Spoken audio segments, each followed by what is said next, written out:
serve as senior advisor. What do you got in the house, right? We love it. Latina first round!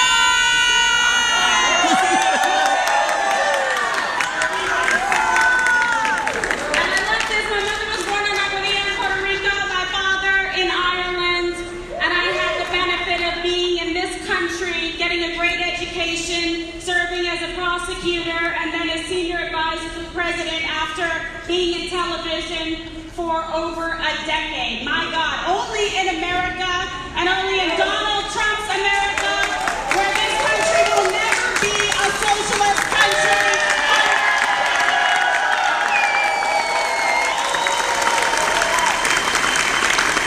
God got the answer, and we're going to make it happen. So for all those people out there that have the Trump derangement syndrome, we've got a cure for them, don't we?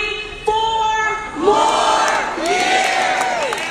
And I'll tell you, nobody gets the base going more than Donald Trump Jr. My God. He's like the Braveheart of a MAGA nation or something. I gotta tell you, I'm so proud to crisscross the country with him. He is a fighter all the way. Not just a fighter, but a rumbler, I'd say, just like his daddy. So I love how much he loves the country, how he's fighting and putting it all on the line. This incredible Trump family that goes at it every day despite these people that have tried to take them down with lies, with witch hunts about obstruction and collusion and impeachment, because they can't beat Trump in 2020, can they?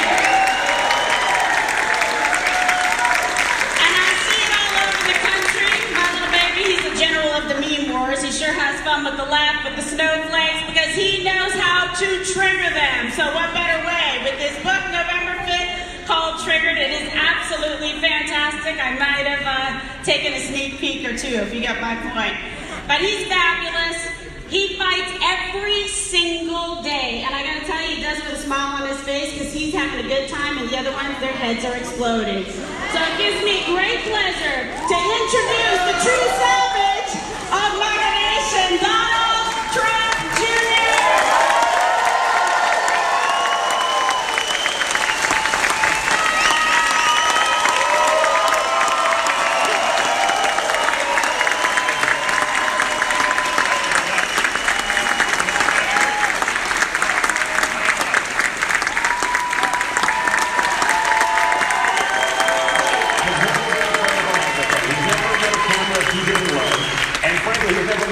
He didn't lie to.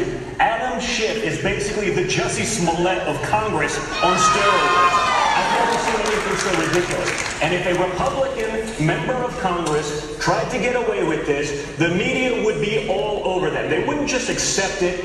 You had people, what was it, BuzzFeed today? Well, it doesn't really matter that Adam Schiff lied to us, because he's pushing our agenda. He's pushing our narrative. More importantly, Sean, the American people see it. They get it. They see Nancy Pelosi, oh, we'd like to maybe talk about healthcare, maybe USMCA. They haven't done anything in 3 years.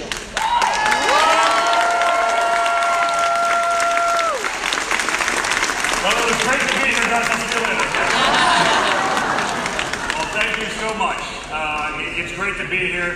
It's great to see all of you guys on the front lines of what we're dealing with. I mean, I see so many familiar faces, so many great social media. Just your presence is awesome. Frankly, I don't want this many of us in a room at one time, because the left could literally take over the meme wars in one foul swoop here, okay?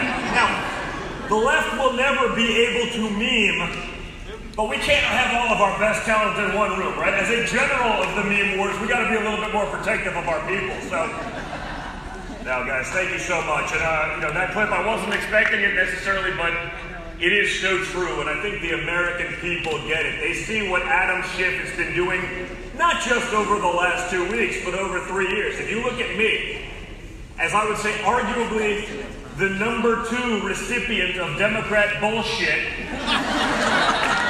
Ridiculous. Over the last 3 years, right? Remember when the DMs from WikiLeaks, right? Remember when they were edited and selectively leaked to CNN? Miraculously during my testimony, and it was a bombshell. We have Don Jr. because when you take a 14 and you get rid of a 1, it becomes a 4, right? So when you delete that 1 in the email, it looks like I got the email on the 4th instead of the 14th, meaning 6 days before rather than 4 days after the rest of the world had it. This is what we've been dealing with.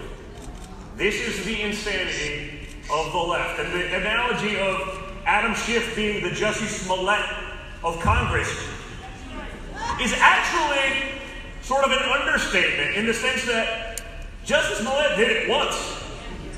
Schiff's been doing it to us for 3 years, and he gets away with it because people in the media will protect him. I mean, I was probably one of the first people to call out the Jussie thing. And by the way, if it happened, go after him as hard as you possibly can. If that kind of hatred was actually happening as opposed to being manufactured as it seems to be over and over and increasingly so every day, go after him. But I was the first guy, or one of the first people certainly, maybe the first person with a big following, with one of those people that the left wants to attack and naturally will attack, to go, I don't know. I'm not sure. It just seems sort of weird, right? And I mean, just that was enough. Oh my God! Donald Trump Jr. is spreading conspiracy theories. I said, I wasn't spreading anything. I just asked a question. I've been all over MAGA country. The only problem is, in all my travels through the Rust Belt and MAGA country, I've never actually heard it called that. You know what they call it? America. No, they just call it America.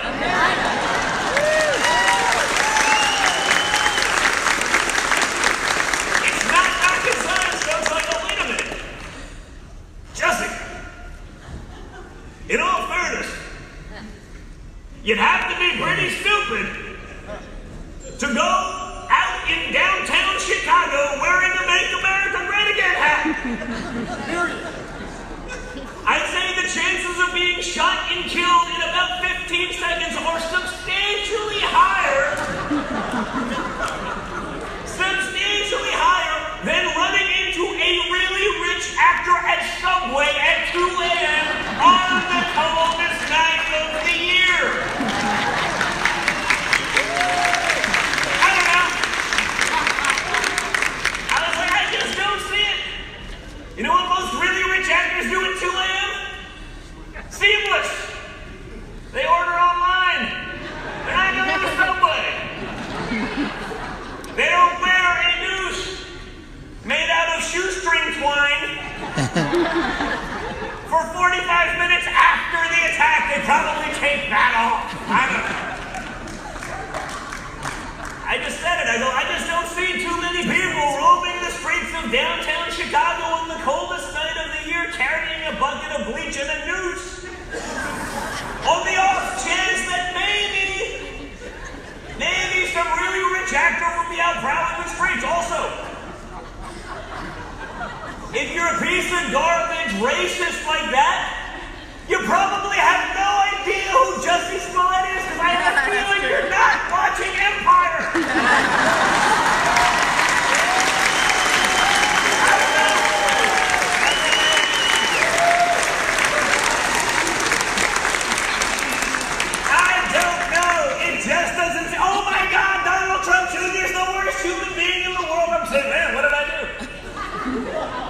Instagram, they took down my post. This is hate speech. But unlike most, I got a little bit of the Trump fighting gene. It took us 41 years to realize that we're basically the same person, me and my dad. I was like, no one ever called that, including me or him, until you put us in the corner and try to kill us for 3 years. We'll say, hey, wait a minute. We're a lot more alike than we ever thought. And man, I guess we're suited for this world because it is vicious. So I said, Instagram, if this is so hateful, why aren't we allowed to ask that question? Oh, it's a mistake. I go, wow, that's weird. Why is it that the mistakes only go one way?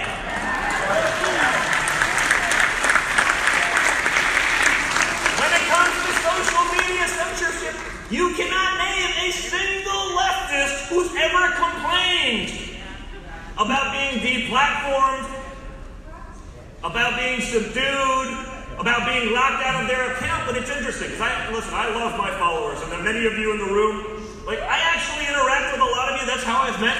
Ricky, how we sort of met. Because it means something to me. Those followers mean something to me, and it was incredible. So I'll actually read even my DMs from people I'm not necessarily following, and it was amazing. The second I called this out, hey Don, this happened to me, and here's a video of me liking your tweet, or liking your post, or liking your dad's post. And I don't mean a controversial political post. Just anything. And you see it. Little heart goes on and clicks off. Little heart goes on and clicks off. Kimberly, Don, I had to follow you 6 times last week. I go, baby, are you seeing someone else? Princess, thank you for the great intro, by the way. But,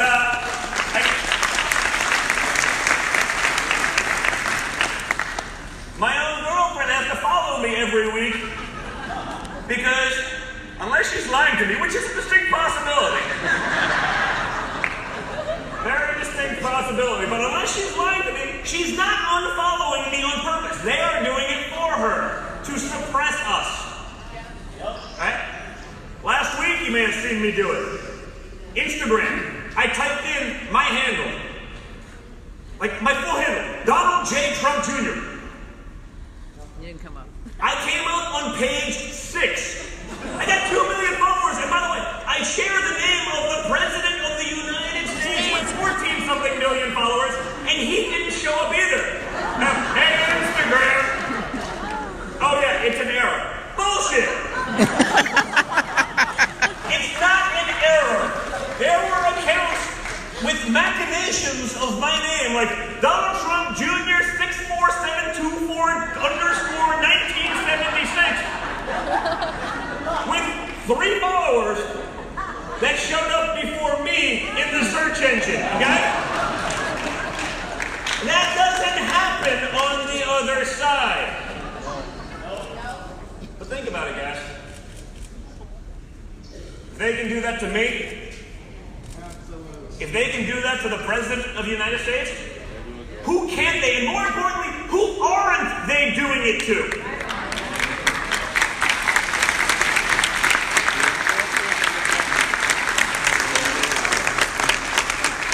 They're not doing it to the left. And you can see it. It's a trial run for 2020. What can we do to minimize the message? Because Donald Trump has figured out how to go directly to his people. He's figured out how to avoid the incredibly biased filter of the leftist, left-wing media and bring it right to the people. He's been playing monkey in the middle for 3 years. That's why when people, hey Don, have you ever thought about maybe getting them to slow it? No, I've never thought about it. No, never came to my mind. During the campaign, this was one of the most incredible. I'm like, hey, in politics it's funny. Everyone's got this is the way to win. I'm like, this is not a top 10,000 issue for anyone but you. But for him, it's a number 1, so you listen. But, yeah, we've never thought about that, but it works because he's able to bring that message directly to the people. He's able to overcome that bias and that hate. It's why we do some of the stuff we do. Kimberly and I, we spoke last night at the University of Florida on a college campus.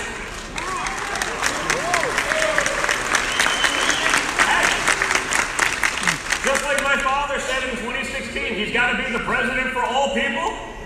We got to go speak to all people, even if many of them are really unreasonable. Charlie Kirk showed up. He was there with us. Charlie's been awesome. And Charlie Kirk, he goes out. It doesn't help because he's in there poking the bear. I'm like, come on, Charlie, yelling at me. He goes, that was the craziest crap I've ever seen. I go, Charlie, all you see is the crazy stuff. What are you talking about? He goes, that was the worst I've ever seen. I go, that's wonderful. This is going to be great. So Kimberly did an incredible job. He gets up there, introduces me. And there was a young lady in the crowd. I was like, I didn't actually know whether to be disappointed or impressed. Because for 45 minutes straight, she just went, ah! No, she didn't come up for air. channel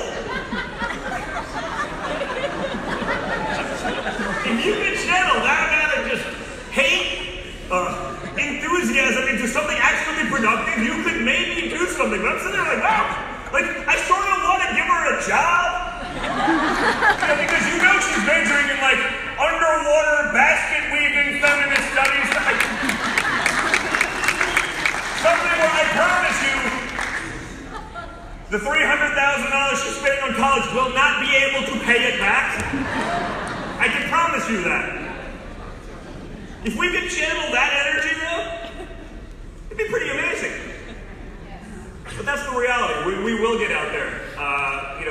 We will get out there and fight. And it's great to be able to do that with Kimberly. I always joke with Kimberly. She talks about, being the daughter of immigrants. Her father from Ireland, her mother from Puerto Rico. I say, baby, we're in politics. No one cares about Ireland. No, just sit down. I go, baby, in politics, you are 100% Puerto Rican, okay?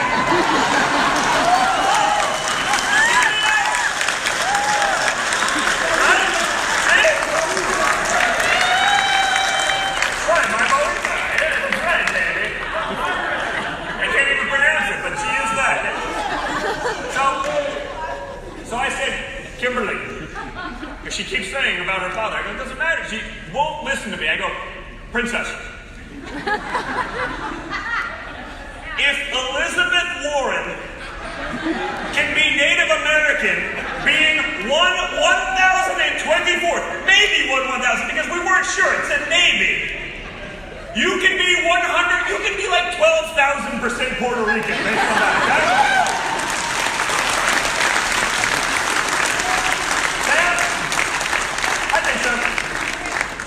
Yeah. So I say, that's true. She's also 6.1% Native American. So I say she's my Puerto Rican woman.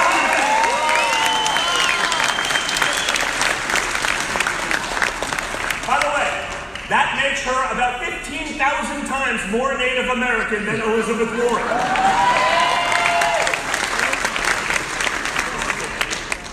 Elizabeth Warren. Oh, boy.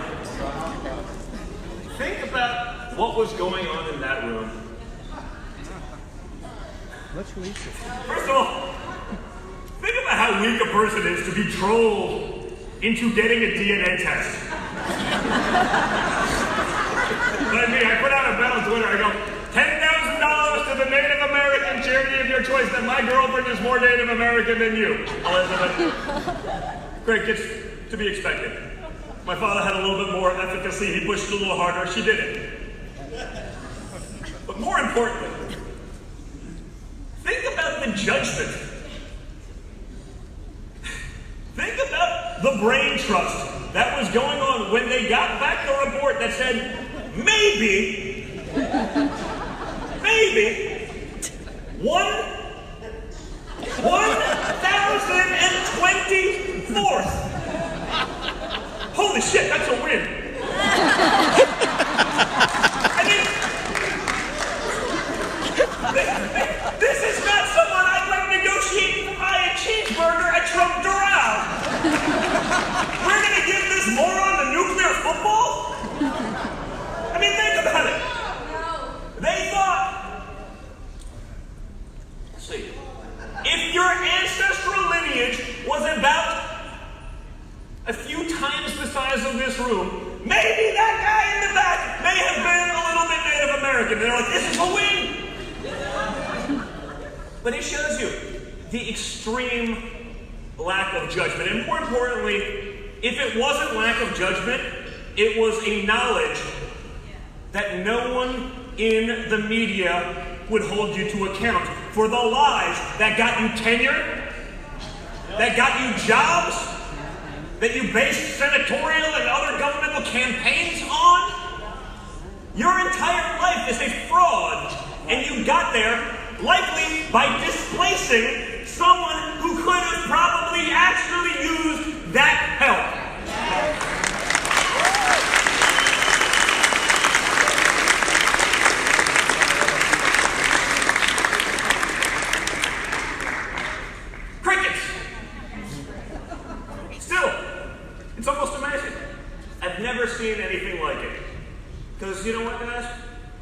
On paper, 2020 should be over by now. 2020 should be over. But it's not, because we're not in a fair fight. Whether it's that our message is subdued, whether it's that the media runs everything through their filter, and frankly, when you've made a conscious decision to be the marketing wing of the opposing party, when the mainstream media has made that conscious decision, it's not so easy. It's not so easy. So that's why we need all of you out there in this fight, right?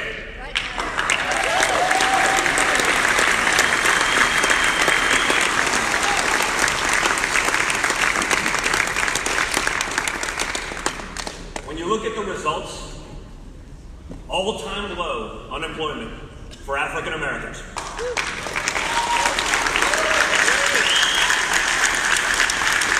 All-time low unemployment.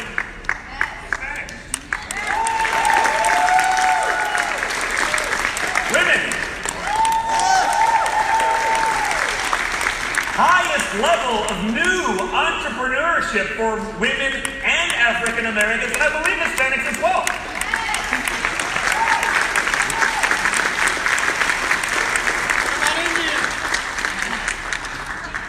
Thank you, Princess. Thank you. I appreciate you giving me my stuff. I've never done this before, but okay. Kimberly wanted me to point out 1,800 new businesses started a day under women in the Trump economy.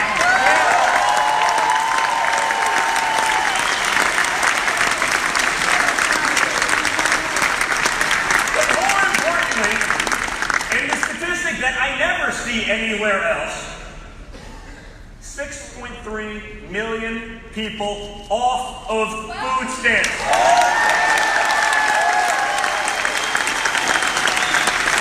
Because those are people that the Democrats are really scared of. Because those are Americans actually getting to live their American dream. The American dream has been our only export for the last 50 years. We've been sending it to countries that hate our guts. They hate our freedoms. They hate our religion. They hate our values. They hate everything about us. And we've been sending it to them by stupid politicians that you wouldn't let sign a car lease. But they're making trillion-dollar decisions that you're going to live with, your kids are going to live with, and your grandchildren are going to live with forever. Now, for the first time in modern history, possibly since George Washington, you have a businessman actually running the world's largest economy like a business.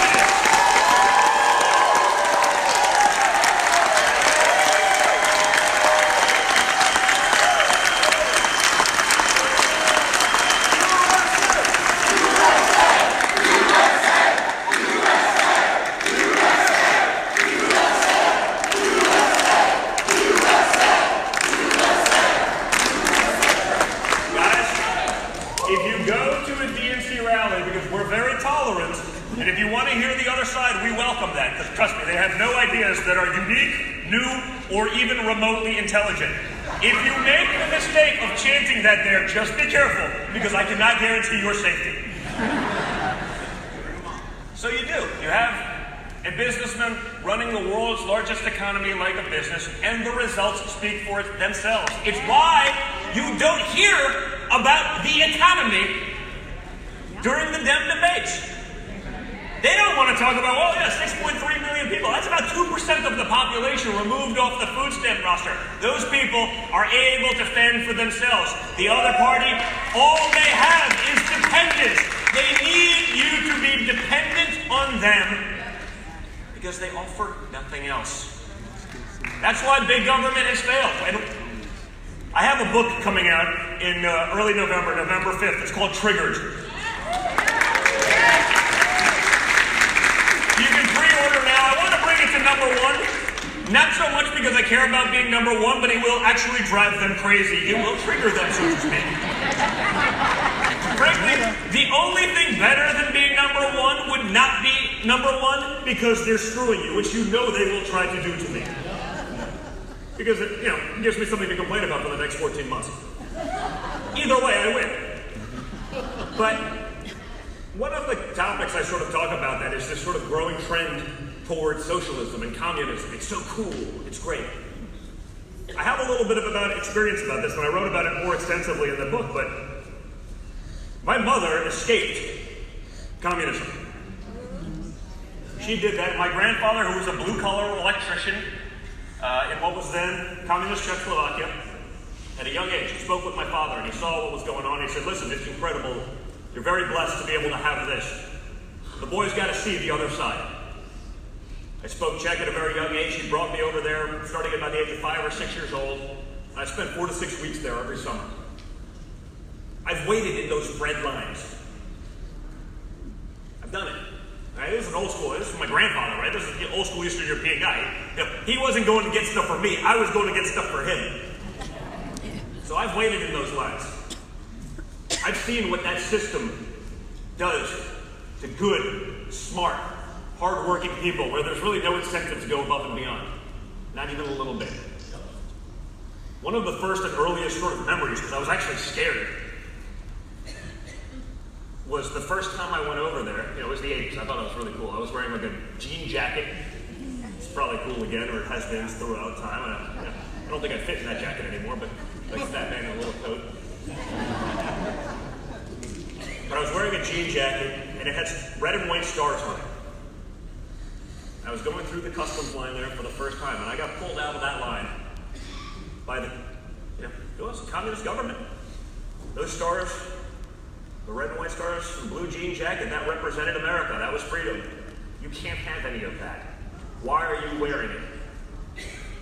You better take it off now. I was 5 or 6 years old, and it made an impression on me that I remembered it to this day. I don't have too many other stories from that age, right? None of us probably do. But that struck me. People ask, they go, Don, you're the son of a billionaire from New York City, you went to Ivy League school, why are you a conservative? How can you possibly be, given sort of, the brainwashed environment in which you live? And I tell that story. Because I've lived it. And I always say, it's sort of interesting. Why is it that you have these mainstream candidates, all these people in academia, all these kids on these college campuses espousing the great virtues of socialism and communism? It's wonderful. How come you don't have anyone from communist Czechoslovakia?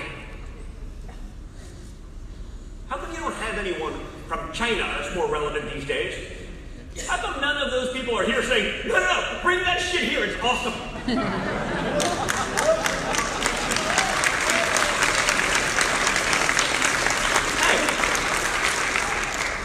Take my word for it. The Democrats have plenty of crazy people representing them. Just turn on the debates.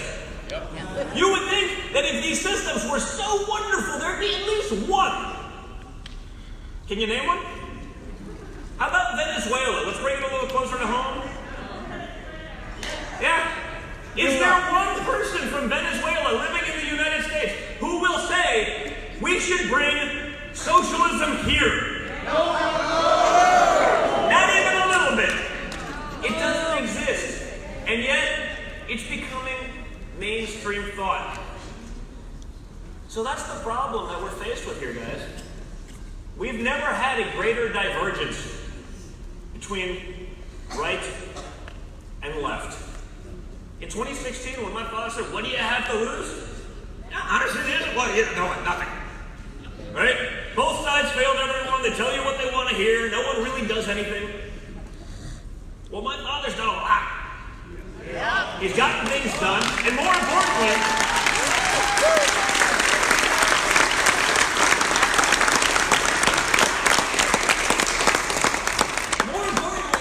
he's gotten things done that don't just necessarily follow the Republican dogma.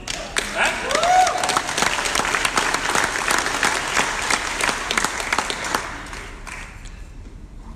What about prison reform? They don't talk about that. Dan Jones, I'll give him credit. He mentioned it once or twice, and then he runs and starts screaming about something else. That's okay. But, not exactly a Republican base issue? Why'd he do it? Because it's the right thing to do.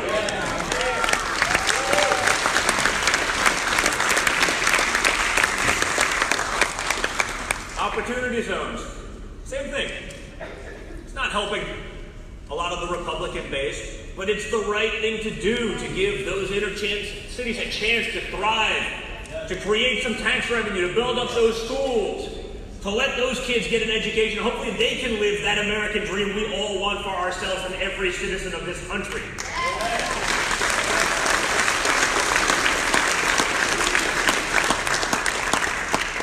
What about more recently? Pulling troops out of the endless wars. Hey,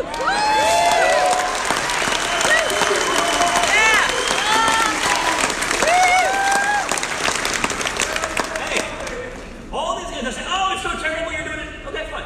When's the right time to get out? Oh, right. These are people that have been fighting, some cases for between 75 and 100 years, sometimes thousands of years. It's not stopping. We're just not putting our guys in harm's way forever.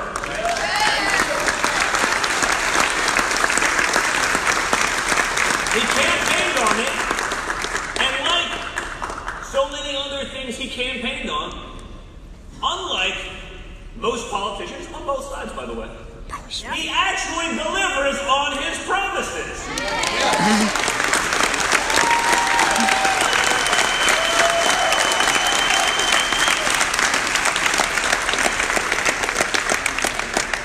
A couple weeks ago, even Trevor Noah was like, yeah, I don't necessarily agree with him, but he's actually doing the things you elected him to do.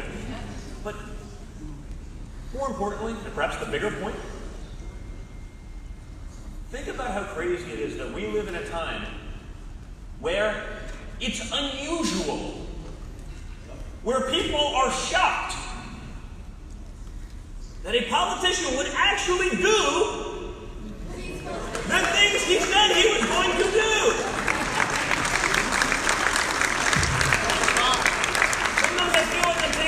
Pills, right? I wake up, I'm like, man, he got elected to do those things and you're complaining about it, right? Kimberly likes when I do this one. North Korea. I love watching North Korea, right? You see the pundits, right? Now, they call themselves experts. Let me caveat this. I will continue to call them experts because that's how they identify, and I don't want to insult them. But I will say, it is hard, for me at least, to believe that someone is an expert when they have not been right in decades. You know, so I watch the pundits. Oh my God! Donald Trump, he's doing it all wrong in North Korea. I go, okay, this is interesting, I'll listen. Unlike the left, because again, there's nothing less tolerant than a leftist preaching tolerance. I remember this, but I will listen. We saw that last night at UF. Ah! Every time that it's straight. I say, okay. She may still be screaming. She doesn't even know we left. I don't know, but she's not screaming much today after that. The second she stops, she will probably not be able to talk for 2 weeks. So, I'm watching. Okay, I'll listen. What do you know about North Korea? And I know Donald Trump is all wrong because I've been leading U.S. policy in North Korea for 40 years. Wow. 40 years. Now, this is your life's work, right? 40 years, it's safe to say it's pretty much your life's work. I go, it's your life's work? Have you ever actually met with the other guy? No. Your whole life's work is a failure. I went out there. For 40 years, you've been implementing the same policy that has done absolutely nothing. You've achieved absolutely nothing. Einstein's definition of insanity. You know, the same thing over and over, expecting a different result. I'm sitting there usually with my daughter, Chloe. It's a Sunday, watching some of those weekend shows, listening to the experts, in name only. I say, Chloe, you know that you are more qualified than this individual. Oh, no, she is. Now, no. Oh, I see. No, you think I'm going somewhere else with this. Chloe, unlike what I see on Twitter these days, she just turned 5. But she is not one of these woke 5-year-olds. You know, you see it all. So, my 2.5-year-old just said, Dad, I really fear the nuclear proliferation on the Korean Peninsula. I'm like, you know, they're trying to use their kid to try to make a point, and it's like, no one believes that your kid's talking about nuclear proliferation on the Korean Peninsula. I promise you. Chloe has no idea what the hell I'm talking about. The difference is, she has yet to do anything in North Korea, so at least her batting average is kind of perfect. This clown has been striking out for 40 years, and we're supposed to listen to him.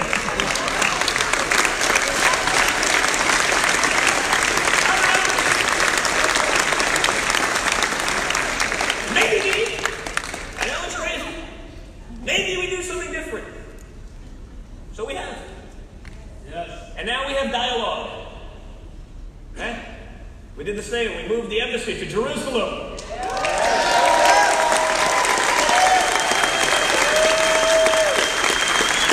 We did it, right?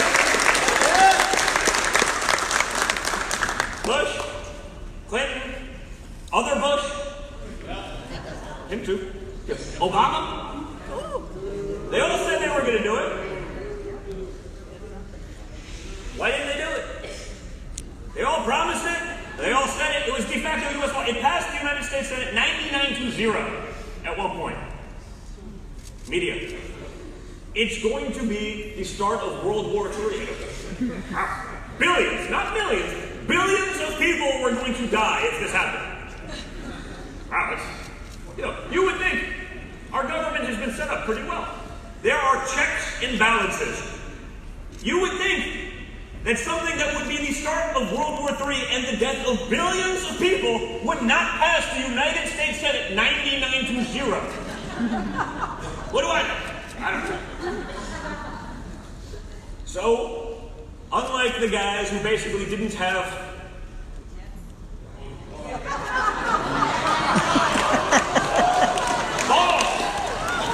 we can say it. It's okay.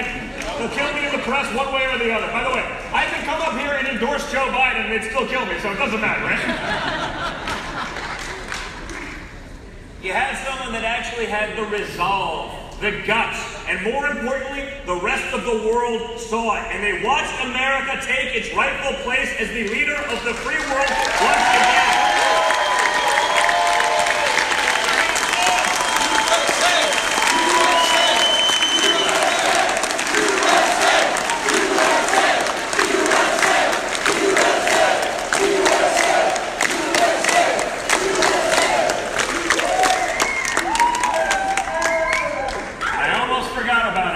Pretty good crowd. This is slightly different than University of Florida last night. I'm having a little bit of fun, which is okay.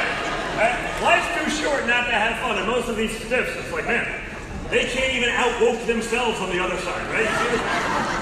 This is nuts. Since I brought him up, should we do Joe Biden? Joe Biden. Sleepy Joe. I've been watching Joe Biden. I'm watching Joe Biden. Joe Biden started off this campaign under the auspices of government has failed you. By the way, I'm actually with him on this one. The only problem is, Joe, you've been in big government for 50 years. Now you decide to do something about it? Now's the time to change? Where were you for all those decades in the Senate? Where were you on all these issues for 8 years as vice president? I guess you were too busy helping your son get board seats for another show.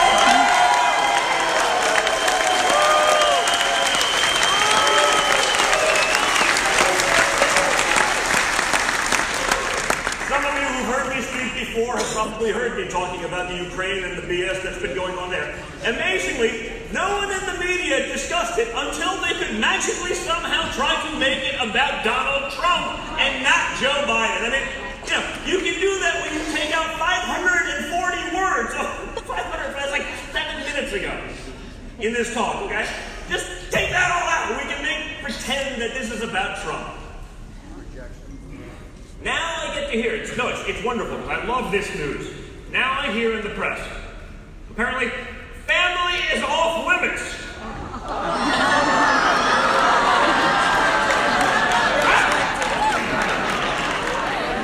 Shit!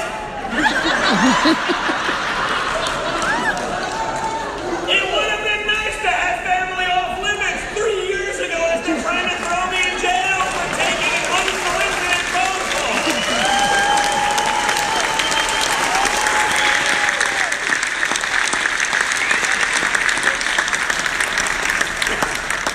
Now it's off limits. Wow. Love you. Thank you. I love you guys. I always say, what do you think would happen? Even assuming family was off limits. If Donald Trump Jr. flew on Air Force One with his father to China and came back in 5 days with $1.5 billion from the government. I said better yet. What do you think would happen if Donald Trump Jr. came back with $1.5? Screw the billion. $1.5 would be enough. It would actually be very good. We would solve our fake news media problem because their heads would freaking explode. They'd all be gone. There'd be no fake news left. But Hunter Biden? Journeyman Where's investor. Hunter? Where's Hunter? Where's Hunter? I'll get to that. That's the end of my speech.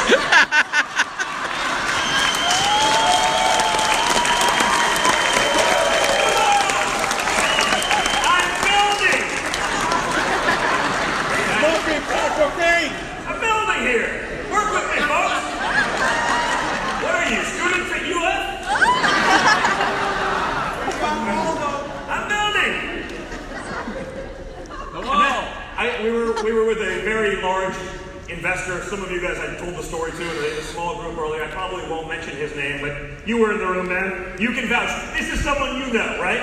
This is a really, really successful billionaire. I go, X, how long did it take you with a 30-year track record of major successes, billion-dollar corporations bought and sold over 30 years, how long did it take you to get into China?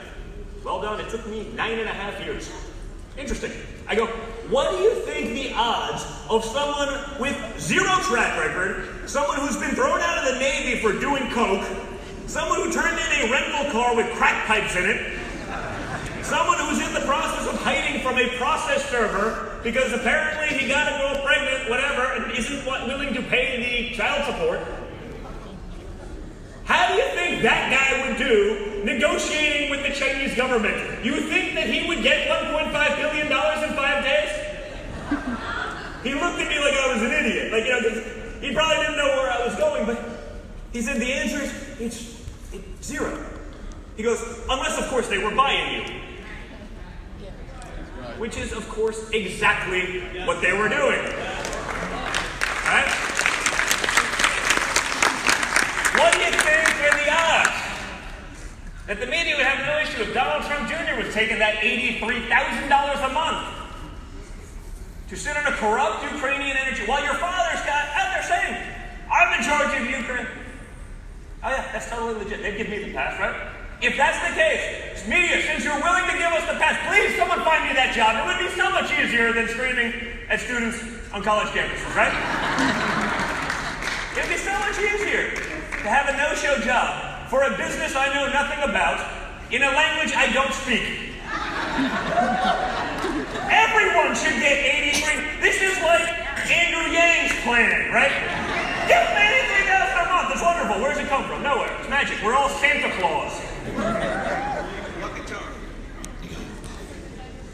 You know, I remember going through my crap.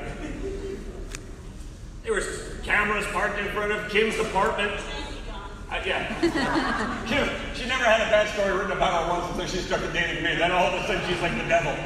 She was one of the few conservatives that actually sort of was able to breach both sides without getting totally killed, and I ruined it for you, baby. I'm so sorry.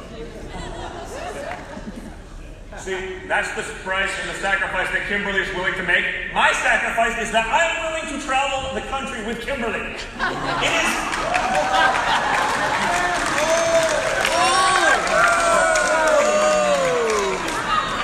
Guys, that is my sacrifice, and it is a small price to pay for our freedom. I'm willing to do it.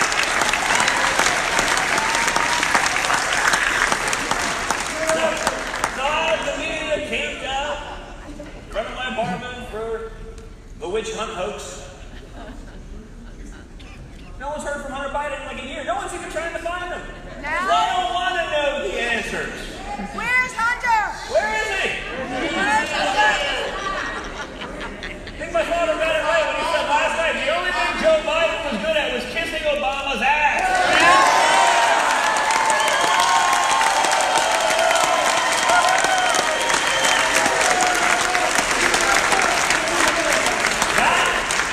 That, my friends, is not fake news. Again, I just want to thank all of you again for being here today.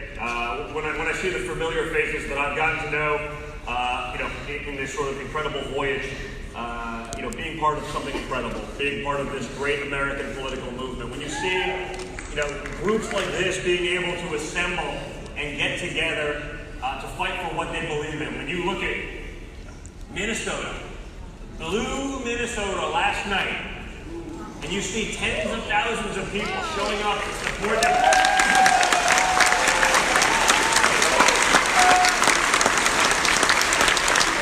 This doesn't happen in politics. You guys are a part of something special. You're witnessing something special, and they will try to silence you. And they will try to suppress you. But it goes to go. You guys are the brave ones, right? It's hard to be a conservative. It's harder to be a vocal conservative, and it's really hard to be a vocal Trump-supporting conservative.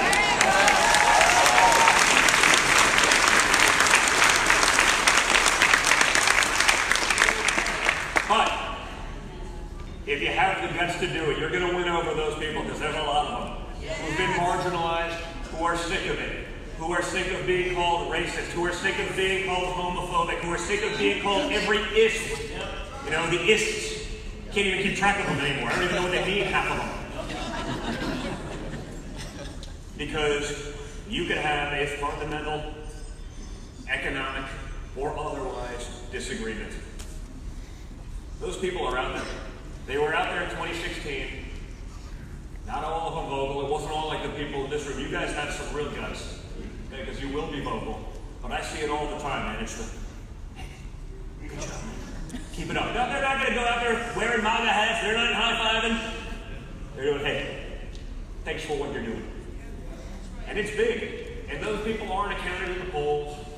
They aren't seen. We saw that in our exit polling on election day. Don, we got a problem. What do you mean? We got a problem. We're down by 12. I thought we were supposed to be up by 3. Whatever area it was. They go, no, we're down by 12 in the exit polls. I go, give me the breakdown.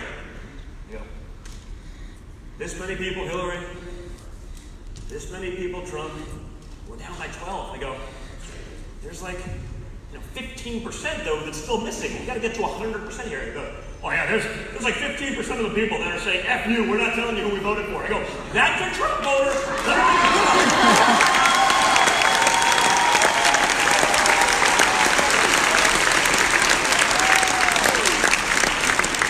I promise you, there was not one person in the FU vote category that was not on the Trump train. And the media has made it worse, and they've taken it farther. They've overplayed their hand time and time again. It's disgusting. It's un-American. But real Americans see it. We see it through the nonsense. We're sick of the hate. We're sick of the disdain. I saw it in Orlando. I'll finish with this story. Some of you guys were there. Orlando at the 2020 launch, right? No bullshit, right? There were guys that waited out there for 48 hours to get in thunderstorms. You were there. Wall jacket guy, stand up.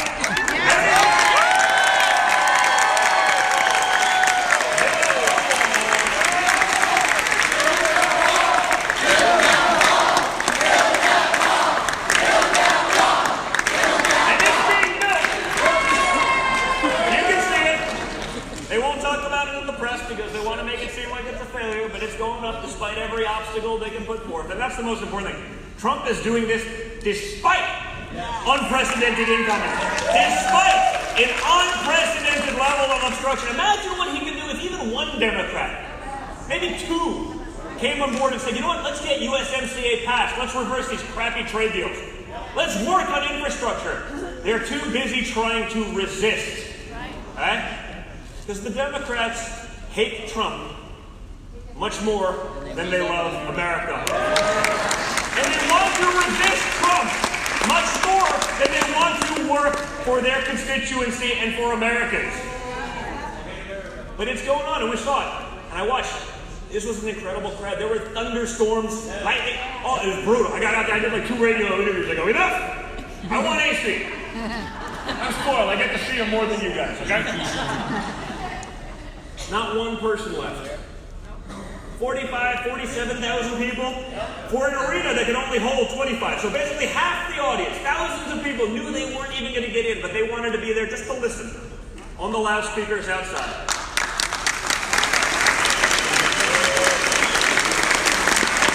This was shortly after the Mueller decision and all of that nonsense. I go, you know what, guys? That wasn't a win for me, who was the number 2 target.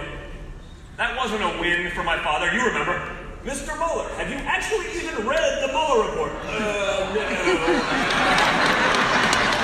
I don't believe the Mueller report was part of my purview. I go, your name's on it, buddy. You don't know where it started? It's sort of magic? I mean, $40 million in 2 years, and you have no idea how it started. I mean, that's when this guy realized that he was totally played by the other side. 47,000 people stood in the rain for 2 days. And later on that night, I thought it was beautiful. It was actually incredible to see. I've never seen anything like it.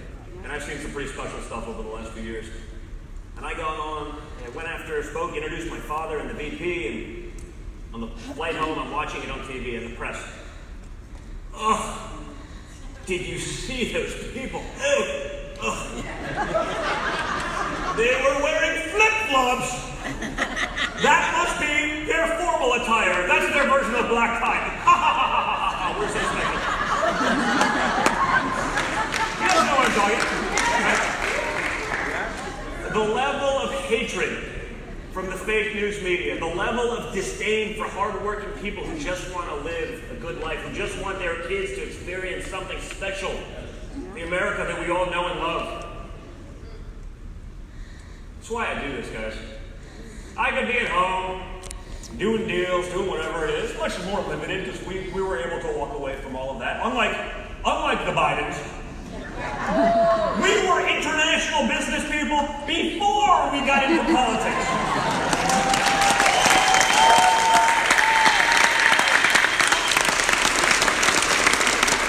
I think I'm way over my time. Do you guys care? No! Democracy rules. I mean, you know.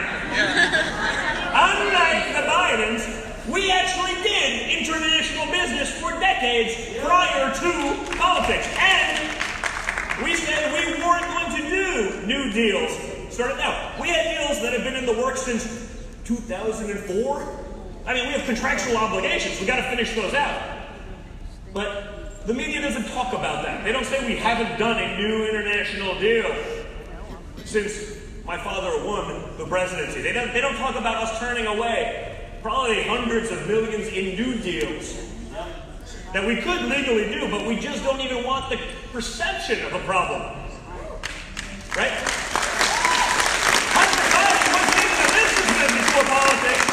He certainly didn't do any international business until his father was in a position of control and power.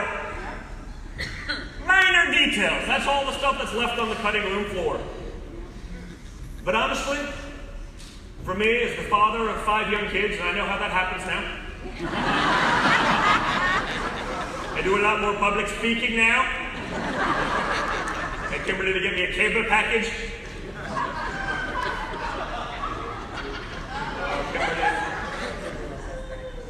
I know how that happens. I was still sleepy today. I thought I was worried. I told Kimberly, I feel a little low energy before the speech. Now, I don't mean like low energy Jen. I mean like low energy for Trump standards, which is like about 2,000% above the average crazy individual, right? And it's a little different.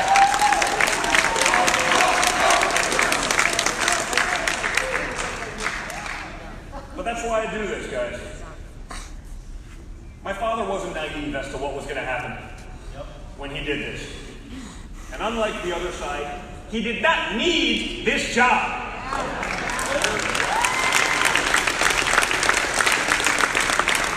It was not his turn. Why? Because he made bad decisions for 50 years? It's his turn, like Joe Biden, like, oh, gotta give him the hit now. Morons. But more importantly, he wasn't naive to what was going to happen. I talk about it in Triggered in the book, and I said, I tell the story about June 16, 2015, which was the last that was the day he announced he's running, right? He had 0% then, he carried about 0% till election day, and then he had a blowout. But we get in that elevator as a family, and he just looked me in the eyes, and he goes, now we find out who our real friends are. Yeah. Amen to that. And man, Amen to that. Man, was that ever accurate? But more importantly, beyond the accuracy of the statement, it shows he also had a fundamental understanding of humankind, of mankind, of people. But it also shows he didn't do it thinking that this was going to be a nice, cush thing. He did it knowing it was going to be brutal, knowing it was going to be vicious, knowing that people he'd known for decades would turn on him in a second to show how woke they are, show how incredibly amazing they are. Because again, remember, there's no consequence for being a leftist. Can't say that about our side. But that's the most important statement about the man. To know that it would be brutal, to know that your friends would turn on you, and to do it anyway.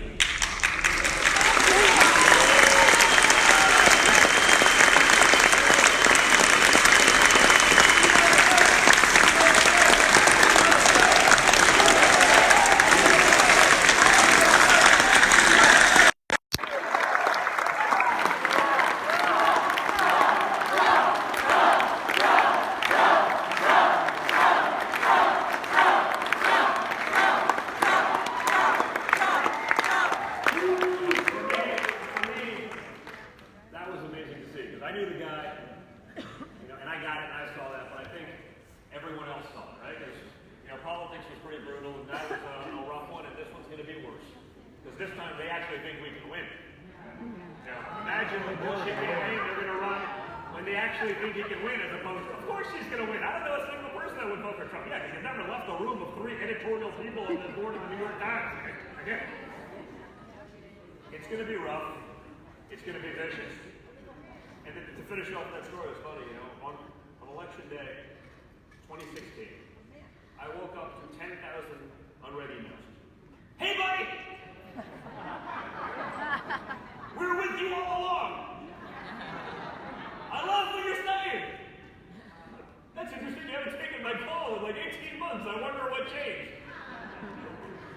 But it goes to show you, and I still see that even to this day. Guys are like, hey man, I love what you guys said about this. I love what your father's doing with this. And then you see what they're posting on Facebook. It's exactly the opposite, because they're trying to be cool. They're trying to pick up the woke chick or whatever it is, get invited to the cool person party.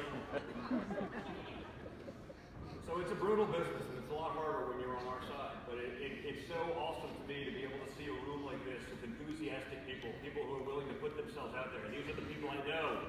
They're going to call people. They're going to get out. They're going to go knock on doors. They're going to show that enthusiasm. They're going to get people to turn up. They're going to talk. It's facts. Because facts are scary to the other side. It's why they don't talk about too many factual things. They talk about 9,722 genders. Not so much. Not so much. So it's awesome to be in this fight with you. It's an honor to be here today. I really appreciate it. I appreciate the incredible response. When the media